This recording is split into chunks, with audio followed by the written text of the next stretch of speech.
This is Robin Wilson, host of The Education Connection, a proud member of the Education Podcast Network. Each show on the network is independently owned, and the views expressed may not represent those of other podcasts. For the best education podcast, visit edupodcastnetwork.com. Hey, welcome back. Steve here, and today I'm talking with Dr. Sue Ann Highland. Sue Ann is the author of the book, Reimagining Learning Spaces, Designing Educational Environments for a New Generation. Awesome book. Great conversation. Sue Ann will inspire you to rethink your learning spaces. Thanks for listening. Thanks for sharing. Oh, by the way, before you go, it'd be so cool if you helped out the podcast. Could you do that for me? Here are 3 ways. 1, tell a friend and share the links. 2, go to my website and leave a review and subscribe. And 3, click on the link on my website homepage to buy me a coffee. And by doing this, you could donate $1 or 2 to help me address the costs associated with producing the podcast. That would be so cool. You are awesome. Enjoy the show. It's the Education Podcast, your favorite show, with lots of groovy guests and they share what they know. So crank it up to 10 and let your neighbors know that here's another show with Dr. Steve Miletto. Teaching, learning, leading, K-12. Teaching, learning, leading, K-12. Teaching, learning, leading, K-12. With Dr. Steve Miletto. Dr. Sue Ann Highland is the lead National Education Strategist at School Specialty and author of Reimagining Learning Spaces, Designing Educational Environments for a New Generation.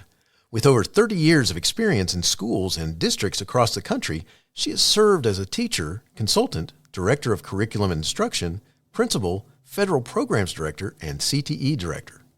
A specialist in school improvement and turnaround efforts, she is also an industrial organizational psychologist, passionate about aligning people, processes, and learning environments for student success. Our focus today is her book, Reimagining Learning Spaces, Designing Educational Environments for a New Generation. Thanks for joining us, Sue Ann. Say hi to everyone. Well, hello, everyone. So glad to be here.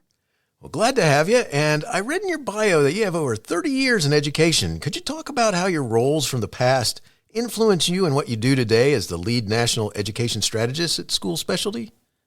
Well, I will tell you, I say every single day, I am always still an educator first. So I think, bringing that passion forward to help teachers and kids is what I do every day, and absolutely love it. That's awesome. That's really cool. Now, one of the things, and I was a teacher for a bunch of years and then administrator, and I went to places to help make change and things like this. And it's interesting when you see different places and different structures that either limit or help, and in many cases limit, though, what goes on in a building and things like this. What inspired you to write your book, Reimagining Learning Spaces, Designing Educational Environments for a New Generation? When I walked out of the classroom and out of the building, I sat and thought for a long time, what was I going to do? And I have to say, I actually ended up in this business by accident. I was teaching a middle school group of professionals, and the principal was talking about their environments, and they were reading an article. And of course, I, being kind of a nerd that I am, wanted to read that article too, and read and got excited about, wow, this is pretty cool. And ended up just asking, how in the world do I get involved in this? And I've been out here for about almost 10 years now. And I think over the last, 9 or 10 years, watching the impact that those environments can really have for kids and for teachers is what inspired me. The more teachers and students I can help, the happier I'm going to be. That's, to me, the most important thing that I do. And if this becomes a tool for schools to use and be able to change their environments to really be ready for what the future brings us, I hope it helps. That's awesome.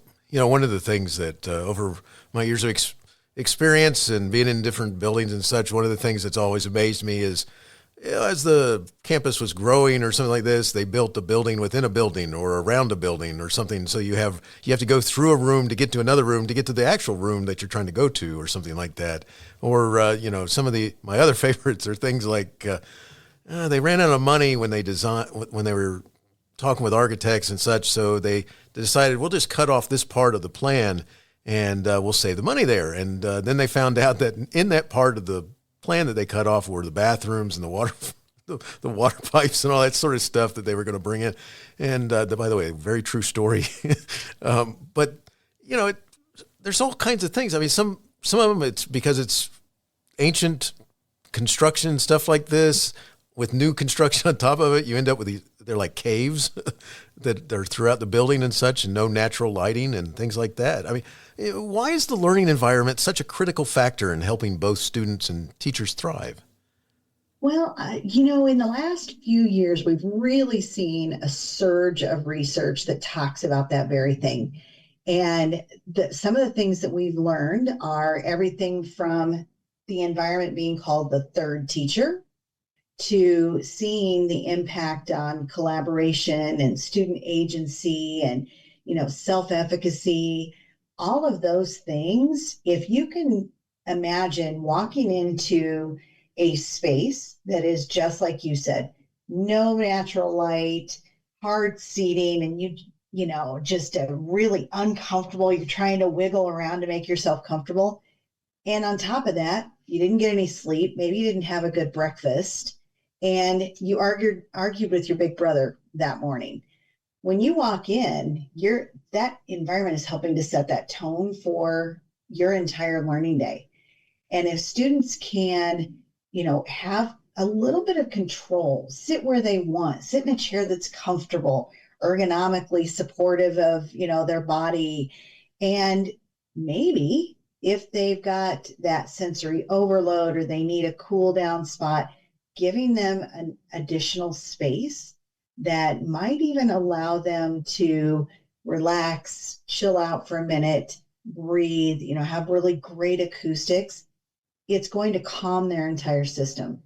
So I think instead of having the environment just kind of come up against and cause friction with students, we want it to be synergistic. So we want it to support and meet them where they are in what their needs are. Yeah, it's awesome because I think about, over time, there's been so many different situations and of the way that the building was set up or the classroom, the style of furniture that was purchased. At one time, someone really thought that was good furniture. And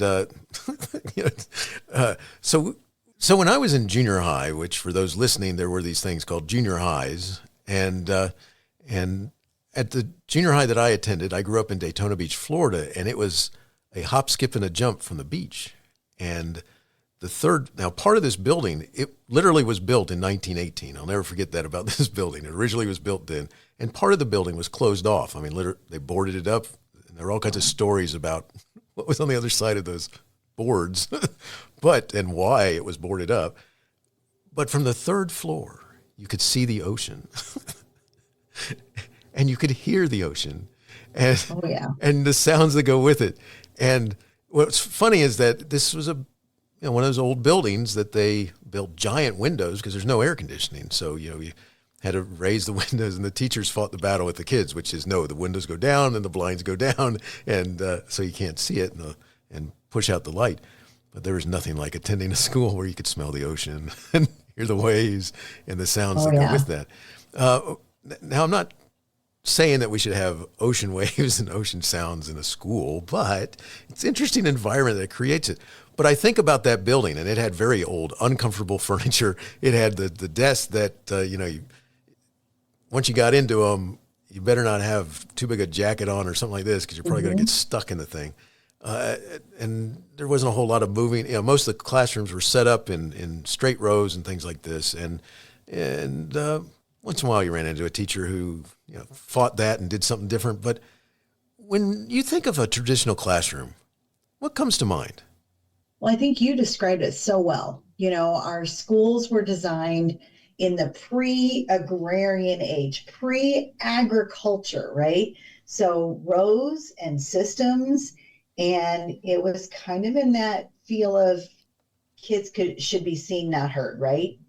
Back in the day where the teacher held all of the knowledge and all of the understanding, and they were the givers of that knowledge. Well, now with the advent of not only media and electronics and everything else, just the world is a bigger place. We also know that students have right now about a 9-second attention span. I mean, Nice. we know that they're not going to sit still for long, right?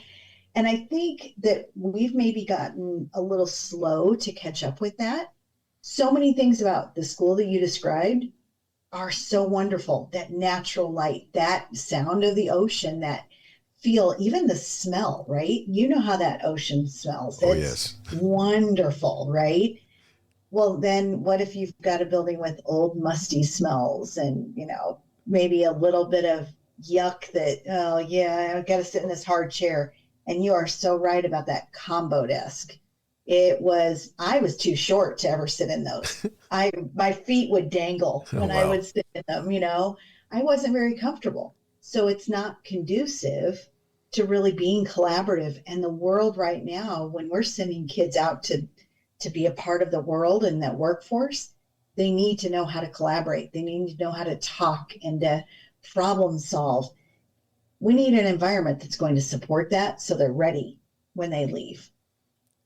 That's awesome. So let's take that just a step further, and can we Okay. just talk about how that design can actually influence student outcomes? I mean, maybe help them be successful in those classes. What do you think about that? Oh, it definitely can. We see a lot of really recent research that says not only is it helping on the collaboration, the social interaction, the connectedness that they feel with the teachers and with everybody else, but we see a marked improvement. Well, we know that's true because being an educator for as long as you have too, that student agency is really, really important. They have to own their learning. We also know that not only collective teacher efficacy, but student self-efficacy are really, really important. That's that belief in yourself that you can achieve. Well, when I feel like my environment is comfortable and exciting and I know I can go sit where I need to and learn the way I need to, that's going to help me.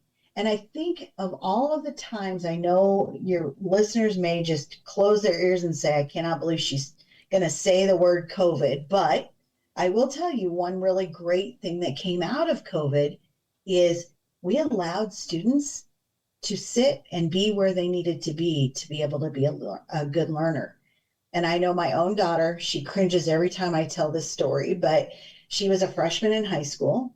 She had a great desk, ergonomic chair, it was sit to stand, all that good stuff. She didn't even spend 10% of her time there. She was on her bed, on the floor, on the couch, outside. And guess what? She did high school sitting in the hot tub with her computer on a table outside the hot tub. Nice. She was where she wanted and needed to be. And I think that's very evident when we do put in those new environments. Watching those kids just take off is amazing. Something you just talked about, it's really cool, which I got to tell you, I had no choice whatsoever. But that is the idea of the students having some sort of choice. I mean, the idea of, where to sit, how to work, how to move. Why do you think that's important? Let's go there a little deeper. Well, if you think about just instruction itself, we talk about differentiating the instruction to meet their needs, right? We talk about, product, process. We want to be able to put a student at their exact level, that kind of just right philosophy. Well, the same thing really applies for a piece of furniture. If I'm sitting in a chair, I actually can use myself as an example. I used to have an office chair that was so uncomfortable. I would feel like my back was pinched a little. I would feel like I needed to get up and move around. And when I wasn't comfortable, I wasn't concentrating. So now what I've done is I've gotten myself a really good solid chair that can adjust the way it needs to adjust, and it has the support. And then my desk itself is a sit to stand desk. So I can stand up if I need to. and move around. The other thing that we see is just that movement piece itself. It sounds a little contradictory, but a student with ADHD who is able to move is better able to concentrate. So when we allow them to do that, we're not just saying, sit still, sit still, sit still. Then they're engaging more. So it's exciting. And when you watch, just go into a classroom that has students who are moving, you are going to just see some exciting learning happening. Love it. It's so awesome. And it's so different because it's just like, I mean, one of the things I love is when I've gone into classrooms and a lot of times you see this in an elementary school where they have a reading area and the kids, they're upside down leaning against the wall or on the beanbag or something like this. And then you also have some kids that are sitting right there on a chair. But, that idea of choosing how you want to read and learn and stuff like that is, and how you sit and approach it is pretty cool. That's, I like that.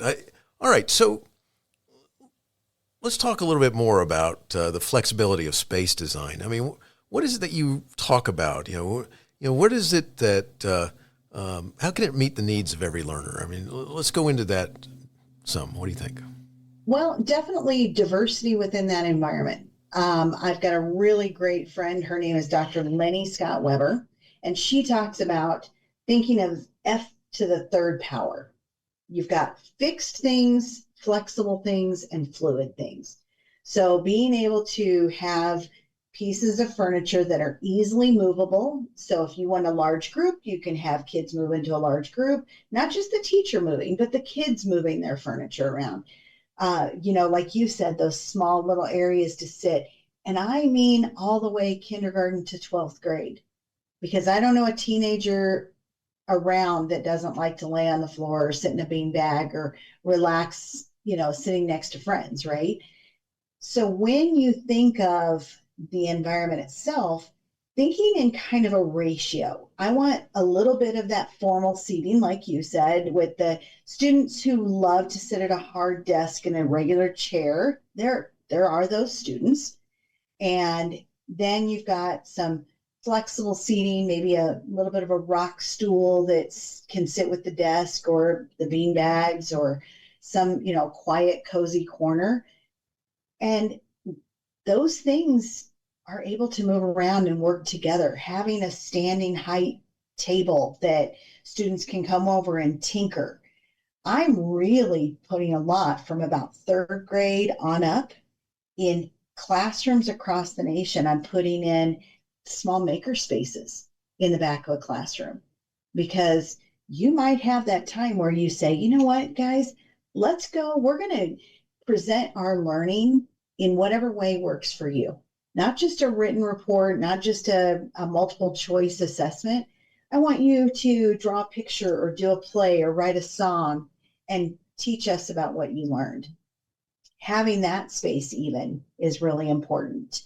I always tell everybody the first thing that you need to do when you try and determine your environment is talk about instructional intent.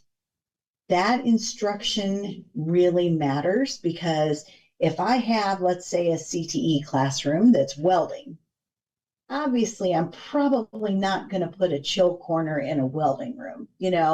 Setting things on fire is not really cool in a school, right? Yeah. But if I have a language arts, then yes, snuggling up, hanging out, relaxing, reading a book, enjoying that written word. Really important. So instructional intent matters. And then when it comes to that next step, you're going to really think about not only the strategies that the teachers are learning, but you're going to think about the kids that you have in that room. What kind of needs do those students have? Do you have highly gifted kids that do more tinkering? Do you have a student that has really high sensory needs? And so you need to make sure you provide some space for that student to step away. Do you have special education students that are in there? Do you have a student in a wheelchair? or one that needs some extra room to be able to stand in the side of the room and wiggle around a little bit and jog in place. All of those things matter because then you get to pick the tools that support. I always tell everybody it's no different than a curriculum. I've got manipulatives when I have a math curriculum. That stuff in the classroom, those pieces of furniture, nothing more than another tool. You just have to use them a little different. I love that. It's one of the things that I always liked as a teacher was to be able to have the ability to move stuff around so that if I can move stuff around, we can create, I'm big into like experiential learning where you can, create, trying to make it so that I was a history teacher and trying to make it so we're kind of recreating some sort of environment that it's going to be part of what our discussion is and that they can work in and work around and so forth. So the outside became just as important. The outside of the building became just as important as the inside. And absolutely. And it's so cool what you're talking about because the, making sure that there's that flexibility is neat. And I got to ask you this. So how can educators assess whether their current spaces are really supporting kids? Do you have some thoughts about, doing an assessment or taking pictures and going, get rid of that, got to do this, I think, the approach really depends on the district, of course, right? I do have a few tools in there that will help you really look at your environments. But again, go back to what that instructional intent is. What are we teaching? So what does learning look like and feel like and sound like in that classroom, ideally? Not what it is currently, but what do we want it to be? And then you backwards plan from there. It's no different than Stephen Covey, begin with the end in mind, right? Nice. If I know where I'm going and where I want to be, then I need to back off and say, oh, like you said, take pictures, draw out classrooms and go, wow, these things don't work. One of the biggest questions I get is about what we call fixed casework, all the built-in cabinetry that we have in classrooms, right? Well, you and I both know when that goes in that 1918 building, it is never coming out. Cut that right. Because you probably have things like asbestos or, the pure cost of trying to take those things out. That is something we need to look at. We need to be able to say, wow, in an ideal dream world, I would get rid of that. Or I would put casters on desks so they can be easily moved, like your example with history. Being able to push those desks off to the side and really dream that dream classroom. What are the strategies we're using? What are we agreeing that our learning is going to be and that experience that we want students to have? And how do we connect those with that tool? It's a little different, a little bit longer process, a little bit more complicated than picking a curriculum because curriculum is easier to try, right? It's easy to take that book and try and teach with that curriculum. In furniture and in a learning space or learning environment, you can do that same thing through what we call pilot programs. You can grab a few pieces of furniture and see if they work. Set up a sample classroom and have teachers practice in that classroom. I would also tell you one of the most important things that I see as a kind of a miss in several places is they forget they have to train the teachers. And professional support and professional development is just as important in the learning environment space as it is in the curriculum space. Because some of our teachers are going to be early adopters. They're going to jump in there. You sound like you would have been an early adopter. I could have put fun furniture in your room and you would have moved it and stacked it and put it everywhere. Most definitely. But we also have teachers who are scared because they grew up just like you and I did, in that straight row, in that big combo desk, and we turned out okay. So there's a comfort in that. Right. So they teach the way they were taught. So it's a long process, but I would encourage people to start with that instructional vision first and then backwards plan from there. What do we have currently compared to what we really need? I love it. It's great advice too, because I think a lot of times we get, just get the thought that we get what we get. And so then you That's make right. good. And it's like, but yeah, what if though? What if? How could we change this a little bit? We're going to come back to that thought here in just a minute, because that's what could we do? But in the meantime, let's talk a little bit. Let's shift gears, because you have a background in CTE. Let's talk about that space for a minute. I mean, how can schools get creative when designing CTE spaces? I mean, especially if they don't already have dedicated facilities. I've been in schools that had that definitely is where the carpentry class was in the 1970s, and in the 2000s and 25s to 2025, it's you can tell it's a carpentry area. So anyway. CTE right now is one of my favorite spots to design. The things that I will tell people all the time is don't make it feel like it's a plumbing program inside a regular classroom or another program inside an old lumber, space. Nice. That make it look and feel as much as you can like they're going to see in the workplace. Make that an immersive environment. And it doesn't have to be super expensive. You can do that through graphics on the wall. You can do that through don't just bring in a table if you're talking about veterinary science. Don't just bring in a laminate top table and stick it in there and go, okay, there's your lab table. No, you know what? A true vet lab table is not that much more expensive. Really get them the equipment, get them the things that they can really experience, and team up with your local businesses. Sit down and invite everybody to the table and say, come on, all right, you local community, let's go. What do we need in our town, in our surrounding area? And tap into them. When I was a CTE director and started an ag program, I always told people I would never call somebody like myself now, school specialty, for a milking machine. That makes no sense whatsoever. I'm not going to be the expert on that. I'm going to really tap into my local community.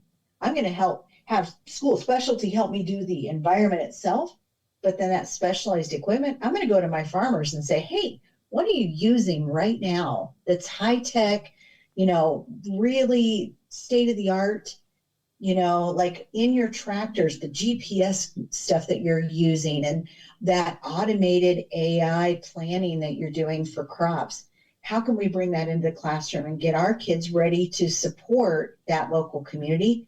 I'll tell you, I have sat and watched so many communities step up and say, you know what? We'd like to sponsor a piece of equipment. Nice. We would like to come in and bring our speakers for those job-alike times and have them mentor those kids.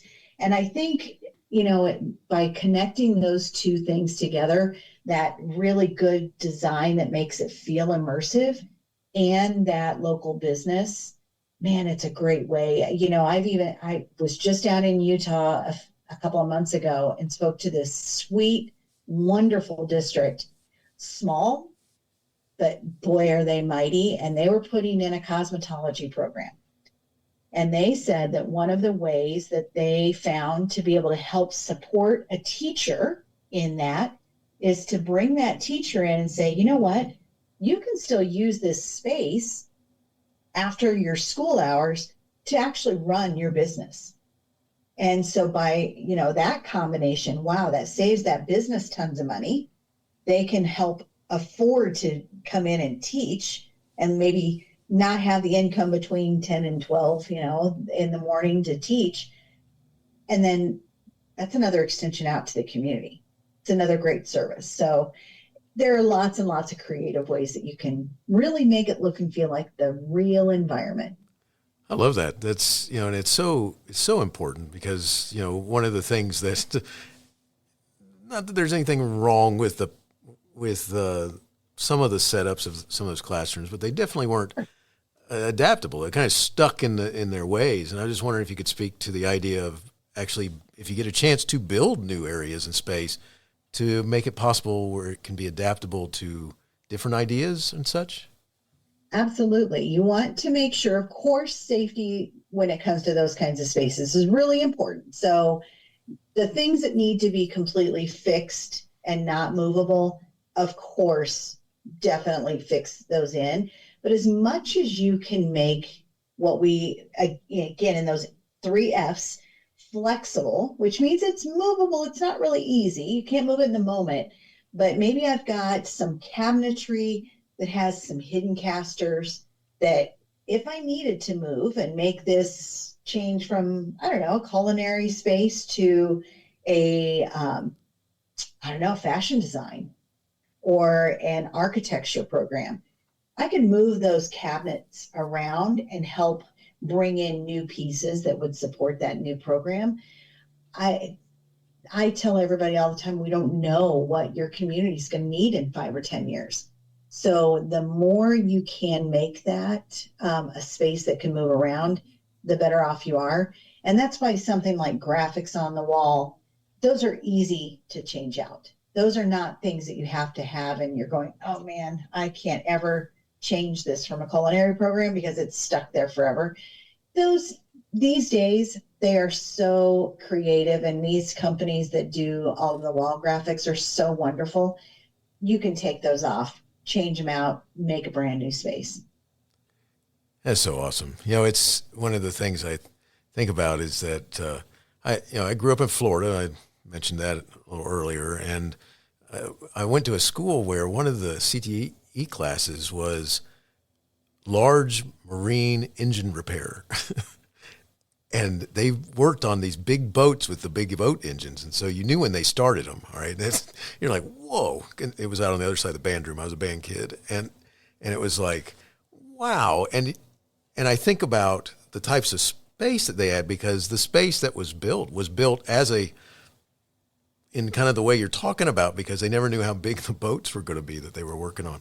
And I was always very jealous as a history teacher.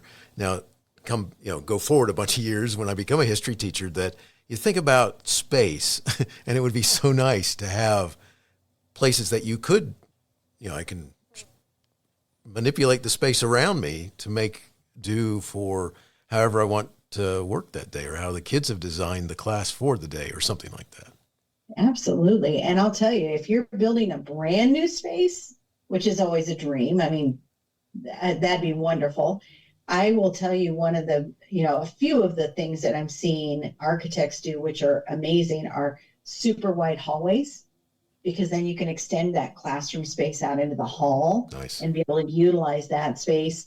Large common areas, being able to use the halls as like what I call a hallway hangout. If kids are in between classes and they want to sit and chat, those kinds of changes that I'm seeing architects do are just outstanding. That's so cool. All right. So one of the things that, I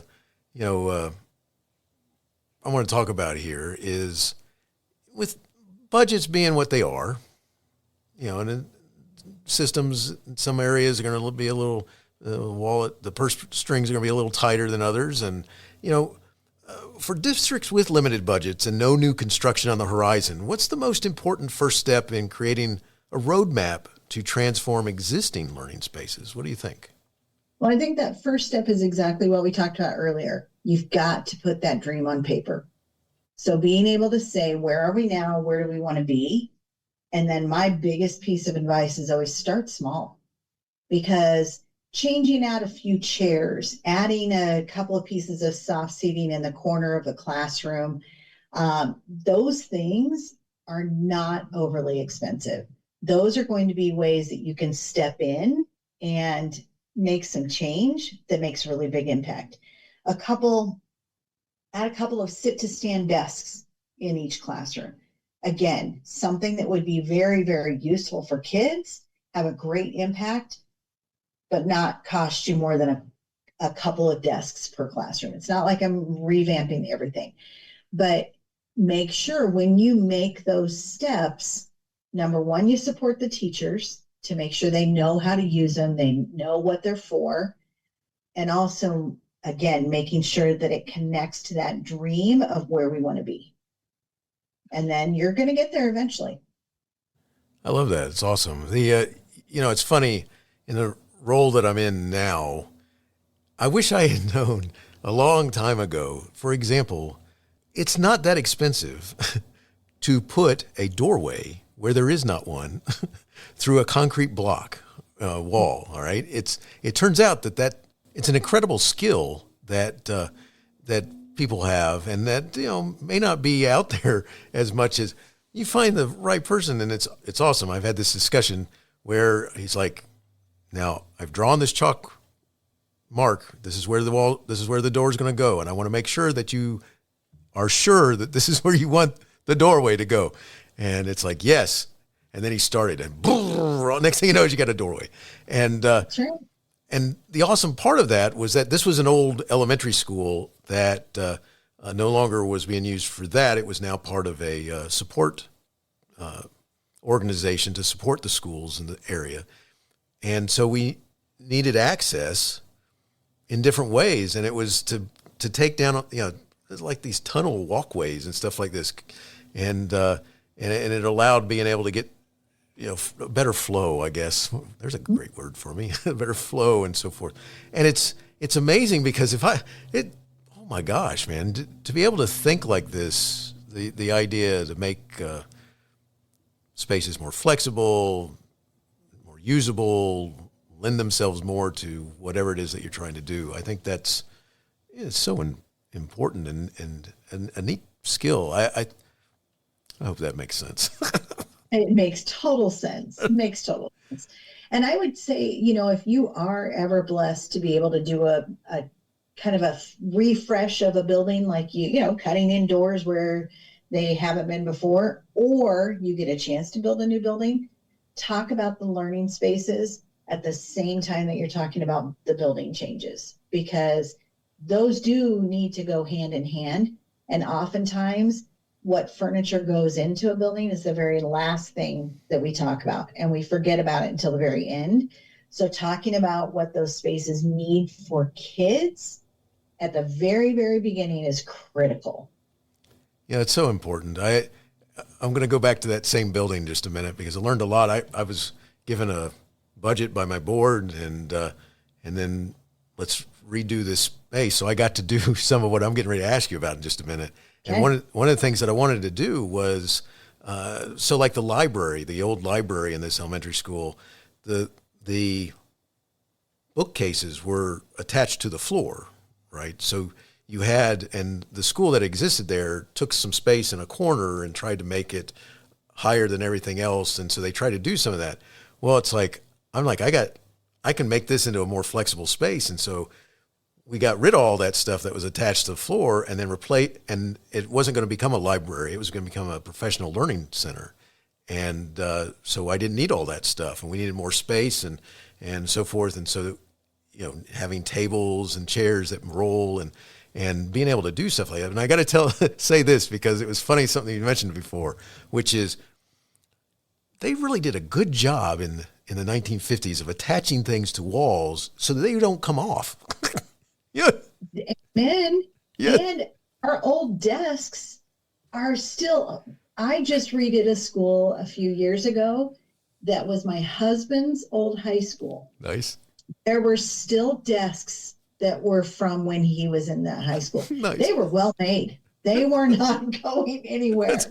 Oh man, which is great. They made them to last, right? Yes, exactly. And that's it's funny because to go with all that stuff, they used to, in lots of rooms, they used to put all kinds of attached wood storage, closets, and in like elementary rooms, they almost always had some sort of laminated top with the wood storage rooms with sinks, and then areas that were attached to the wall with hooks on them that if you're tall enough, you might go poke your eye out on these things.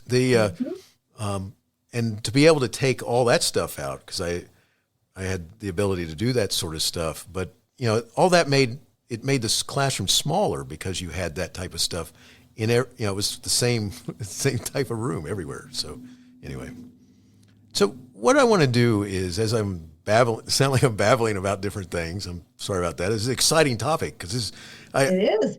As a teacher, as an assistant principal, as a principal towards the end of my principal, that's when I started realizing I could do more as the person in the building, and allow the teachers with the ideas, with that little gene that says, I want to move stuff, you know.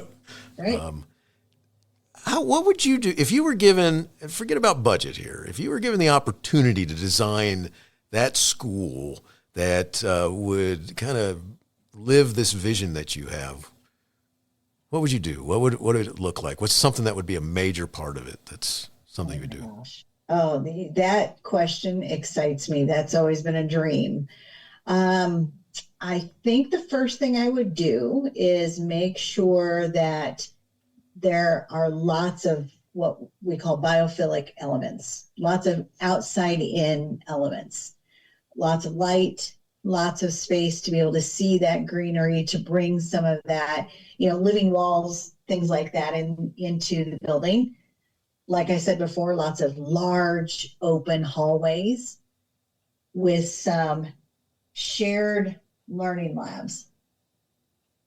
The other thing, and depending on if I had, like an elementary versus secondary, so I'll put my heart in elementary because that's where I spent most of my time. I love those little guys. If I were doing an elementary school, the teachers would have wonderful shared spaces to be able to learn together and plan together. They would have very connected rooms, like you said before, because I want them to be able to share students and go back and forth and do things together, and even cross-group kids between grade levels, because that is so powerful, putting students where they need to be for instruction. The other things I would do is every single classroom would have a chill corner, would have a spot for students to hang out.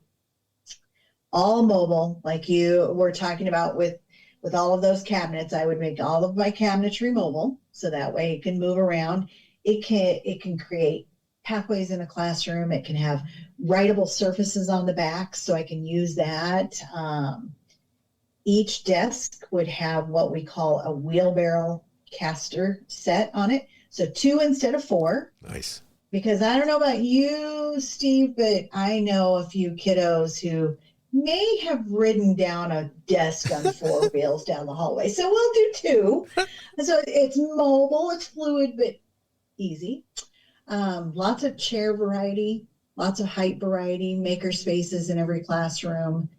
And then I would do things like I would bring the media center out into the different areas of the school, not just have a centralized media. I would bring library spaces into different hallways.